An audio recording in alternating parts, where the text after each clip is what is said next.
Good afternoon, and I'd like to build a bit upon the previous presentations. We just learned about drivers and their links to MOV, and we heard from Randa about specific examples and experiences what the country is doing in terms of improving national forest monitoring capacity, also in the context of REDD+, and try to put that a bit into a framework of stepwise progress for REDD+ monitoring.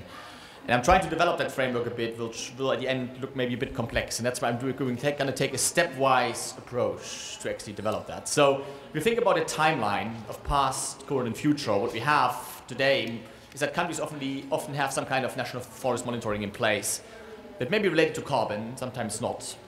And we have also a national greenhouse gas inventory. I think the IPCC, for example, used for the national communications, for example. What we have learned is that these capacities vary quite a bit, and that's illustrated in this slide, where you see the capacity gap for REDD+ monitoring on the x-axis and the net change in total forest area from the FAO FRA, the y-axis. So what you see is the countries with very small capacity gaps actually have a net increase in forests, which are mainly countries like India and China. So they are the ones that currently have good capacities. Whereas you see the countries with small capacities, there are some of the last deforestation countries in there, like Brazil. They have pretty good capacity to start with, but still some gaps to fill. What you also see, there are quite a number of countries that have very, very large capacities that also account for a large part of the forest loss worldwide.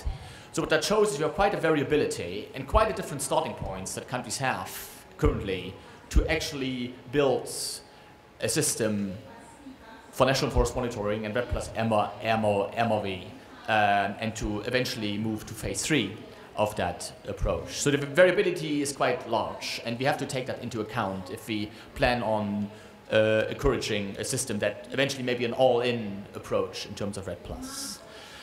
We also seen examples, and Randa just showed that nicely for Indonesia, but you can even find more examples in the report that Daniel was pointing out. There are success factors. I mean, countries have improved in the past their national forest monitoring capacity. The examples that you can find here about India, Mexico, Guyana, and we have asked them a bit what are the key success factors. And you know, not surprising, it's all about strong institutional setup, consistent political support. The technical capacities are there and sustainable. But they also include things like continuous engagement with the higher education sector and also with the research sector, which do drive a lot the continuous improvement process that you find that can take sometimes 10, 15 years, at least that's what we've seen in the past, to actually build up a system that is of good and reliable nature. So there's a lot of good messages here in terms of that country capacities can actually improve significantly, and that's actually what we're looking for. So basically with REDD+ now coming on board, and countries are using that data to actually try to build strategies and implementation where you try to understand what's happening to your forest and try to build an implementation plan on what you're going to do about it. We expect along these REDD phases that have been set out that these capacities for national forest monitoring and national greenhouse gas inventory are actually then improving. And so for national forest monitoring, and that's pretty clear that it has to provide estimates on greenhouse gas emissions and removal of all forest land, including new forests. That also should provide data for policy assessment, includes multi-sector involvement. So the whole issue of drivers, for example, is very much related to that. But also linked to other monitoring issues related to forest, biodiversity and others, that you cannot just have a national forest monitoring system that is only focused on carbon. It should be broader to actually provide to address the multiple benefits and the multiple issues that are related around forests. It's important to take advantage of what country already has, that's pretty clear.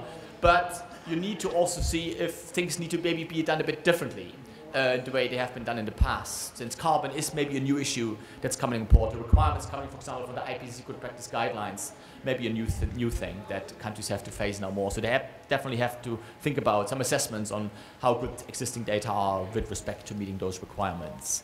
And of course, there is a lot of flexibility when it comes to stepwise progress and continuous improvement. So if you looked at what countries have done in the past, there's always been kind of a cyclic improvement process, and actually the guidelines provide quite some flexibility. If you start with large uncertainties, try to improve them over time. You can omit pools and gases initially. You can think about different scales, starting subnational to national, and things like that. So there's a lot of flexibility, in fact, that's been offered to countries to aim for stepwise progress in that. There is useful tools like the GOFC-GOLD sourcebook that has been just released as a new version. It's available online, and you can find more information, in fact, about many things that have been presented here that should help countries to try to better use available tools and methods to provide data to use the IPCC Good Practice Guidelines for REDD+ purposes.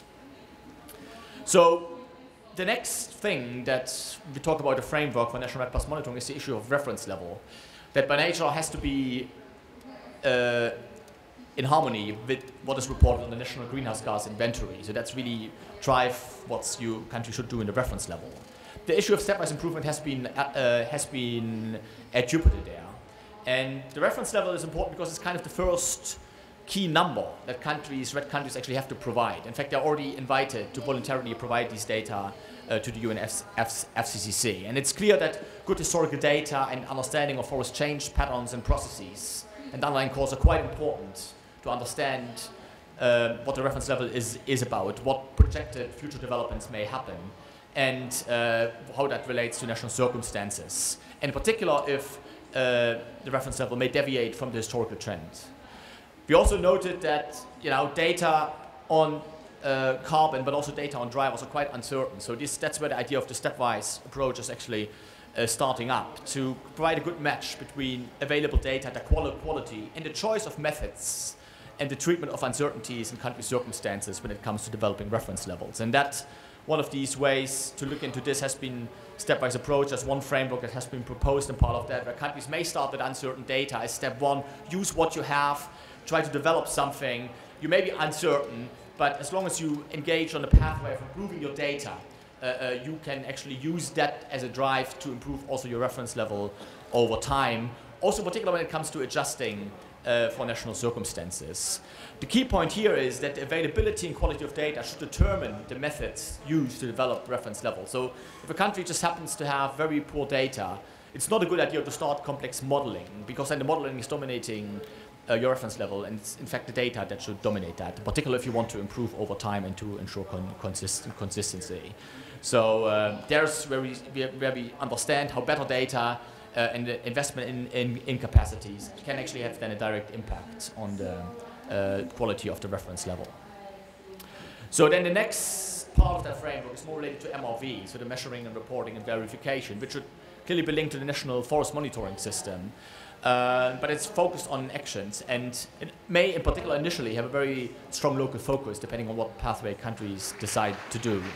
So there may be a need to particularly identify additional priorities for capacity development by understanding what is most important in my country for implementing REDD+, and identify, for example, high priority areas for activities or demonstration that can be part of a stratified national approach. So early actions on that will need to deal with probably partial MRV, but perhaps leakage should be assessed on the national level.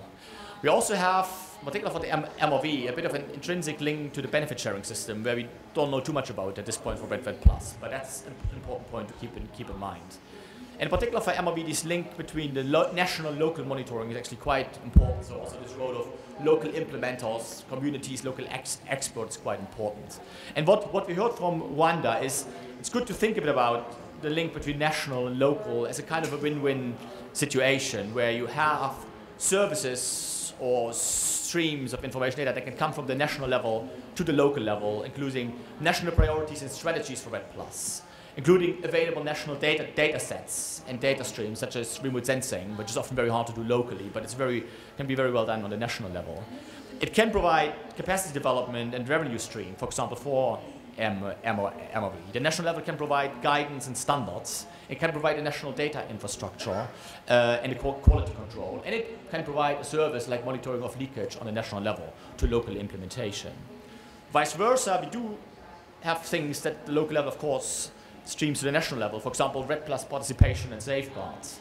Local data collection as input to the national system.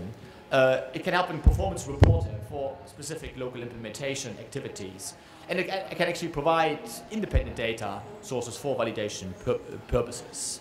So, the question or the point I'd like to make is not necessarily about local or national or subnational. I think the good idea is always to develop it as an integrated system. taking the advantages that both levels can provide into account. And then, of course, giving all these different components of national REDD monitoring, that all has come together as part of a phase 3 results-based mechanism when you talk about REDD performance and international verification. So it seems anticipated that there will be some kind of international verification, particularly in a results-based scheme, that should cover emissions and removal estimates, but also consistency with the reference levels. So consistency among these different components.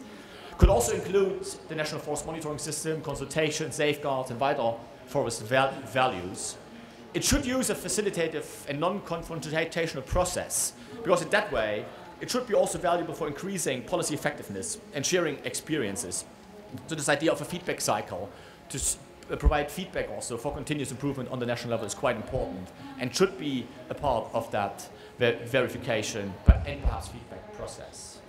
We also learned that for some of these examples, and you find that in the book, that in fact interim performance reporting can catalyze progress for MRV and broader REDD+ issues. That's a point that particularly was pointed out by some of the donors. Final slide.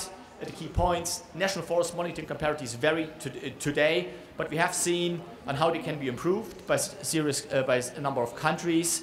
It's good to allow or to reflect that broad variability in a national REDD mechanism, in a REDD mechanism that should encourage broad participation. That's where the stepwise idea really help.